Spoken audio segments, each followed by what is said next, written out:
11월 첫째 주 정례 브리핑 시작하겠습니다. 오랜만에 뵙습니다. 단계적 일상 회복이 저희의 정례 브리핑도 다시 불러내었습니다. 출입 기자분들께서 국회에 대해서 궁금한 내용들 앞으로 더욱더 성실하게 지원하겠습니다. 먼저 국회 주요 의사일정입니다. 오늘 오후 2시에 예산결산특별위원회가 전체 회의를 열어서 2022년도 예산안 및 기금운용계획안에 대한 공청회를 진행할 예정입니다. 내일은 오전 10시에 감사원장 최재해 임명 동의에 관한 인사청문 특별위원회가 열릴 예정입니다. 그리고 이번 주에는 국정감사 일정이 있는 마지막 주입니다. 정보위원회가 오늘과 내일 사이버작전사령부, 경찰청, 공군작전사령부에 대한 국정감사를 실시합니다. 다음은 지난주 접수된 의안입니다. 지난주 접수된 의안은 법률안 101건을 포함해 총 103건입니다. 스스로 가족 구성원을 돌보거나 가족의 생계를 책임지는 청소년, 소위 소년, 소녀 가장에 대한 복지를 확대하기 위한 청소년 복지지원법 개정안이 접수되었습니다. 이 개정안은 청소년들을 가족 돌봄 청소년으로 명시하고 체계적인 복지 지원이 가능하도록 법적 근거를 마련하는 내용입니다. 현재 이 청소년들에 대한 실태조사가 따로 이루어지지 않아서 이들이 복지의 사각지대에 놓여 있을 가능성이 매우 높은 상황입니다. 이와 관련 지난 6일 보건복지위원회 국정감사에서 보건복지부에 대하여 소년, 소녀 가장들에 대한 맞춤형 돌봄 서비스가 부족하다는 지적을 한 바 있습니다.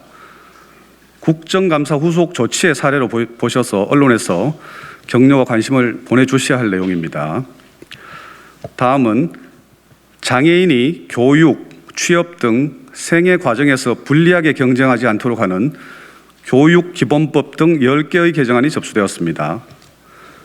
주요 내용으로는 법학전문대학원이 장애인 차별금지 및 권리 구제 등에 관한 법률에 따른 편의시설을 갖추도록 하고 학교 장이, 체육교재나 기자재 등을 확보할 때 장애 학생의 편의를 고려하도록 하며 근로자의 사용자가 성별, 연령, 신체적 조건뿐 아니라 장애의 유무와 정도 또한 포함하여 취업 규칙을 작성, 신고하도록 하고 있습니다. 그리고 국회의원 101인의 공동 발의로 성평등 국회 실현을 위한 실천 결의안이 접수되었습니다.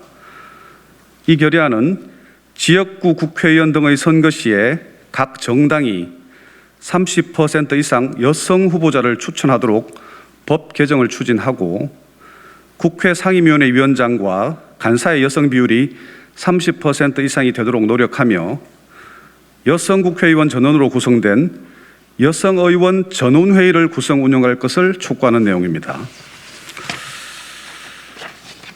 다음은 지난주 접수된 국민동의 청원 접수 현황입니다. 지난주 새로 공개된 국민동의 청원은 국가장 대상자를 제한할 수 있도록 국가장법 개정을 요청하는 청원 등 총 1건입니다. 새로 공개된 청원을 포함하여 현재 국민동의 절차가 진행 중인 청원은 총 3건입니다. 다음은 국회 주요 일정입니다. 이미 공지해 드린 바와 같이 단계적 일상회복 이행을 위하여 오늘부터 6주간 국회 방역 대책이 일부 완화 적용됩니다. 먼저 소통관 기자실 지정석 이용 인원은 기존 40%에서 70%로 확대되며 전면 제한되던 기자회견장과 프레스 라운지의 자유석은 50% 수준으로 운영됩니다. 그리고 일시 취재와 촬영 허가는 백신 접종 완료자에 한하여 허용됩니다.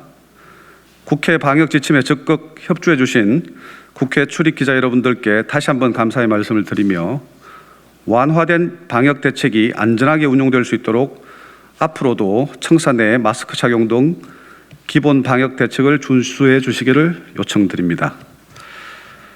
다음 내일부터 토요일까지 올가 예피파노바 러시아 상원 러한 의원협력그룹 회장을 포함해 6인이 울산에서 개최되는 한러 지방협력 포럼 의회 세션 참석을 위해 대한민국을 방문합니다. 박병석 국회의장은 수요일 11월 3일 오후 3시 이들 방한단을 만날 예정입니다. 다음 국회 사무처 법제실은 금요일 11월 5일 헌재 결정과 법제 제14호를 발간합니다. 이번 발간물은 재산 등록을 마친 여성 등록 의무자가 종전 규정에 따라 계속 시부모의 재산을 등록하도록 하는 공직자윤리법의 경과 조치에 대한 헌법재판소의 위헌 결정을 다루고 있습니다. 다음 국회 방송국은 특별대담 국민통합을 위한 제언을 이번 주 수요일 오후 8시에 방송합니다. 국회 국민통합위원회 정치분과위원장과 최운열 전 의원, 장지연 환경노동연구원, 한국노동연구원 선임연구위원이 출연하여 정치, 경제, 사회 분야의 갈등 완화와 국민통합 방안을 살피고 21세기 대한민국의 미래 비전을 제시하는 내용입니다. 다음 국회 도서관은 이번 주 목요일 11월 4일 오후 3시 메타버스로 소통하자를 주제로 제22차 AI와 국회 포럼을 개최합니다. 온라인으로 개최되는 이번 포럼은 메타버스를 기반으로 하는 문화, 금융, 디지털 휴먼을 주제로 관련 분야의 최신 기술 및 정책 동향의 변화에 대해 살펴볼 예정입니다. 다음 국회 예산정책처는 오늘 오후 2시 2021년 세법 개정안 토론회를 개최합니다. 여야 기획재정위원회 간사 등 기재위 의원 김영진, 류성걸, 용해인 의원 등 학계 전문가도 함께 토론자로 참석하여 개최할 예정입니다. 오늘 토론회는 국회 방송을 통해 중계될 예정입니다. 끝으로 국회 입법조사처는 이번 주 2건의 보고서를 발간합니다. 그중 오늘 발간되는 청년 주거정책의 현황과 개선 과제는 청년층의 주거불안 해소를 위해 임대주택 공급 물량의 양적인 증가 외의 다양한 개선 제도 과제들을 제언합니다. 이상 브리핑 마칩니다. 감사합니다.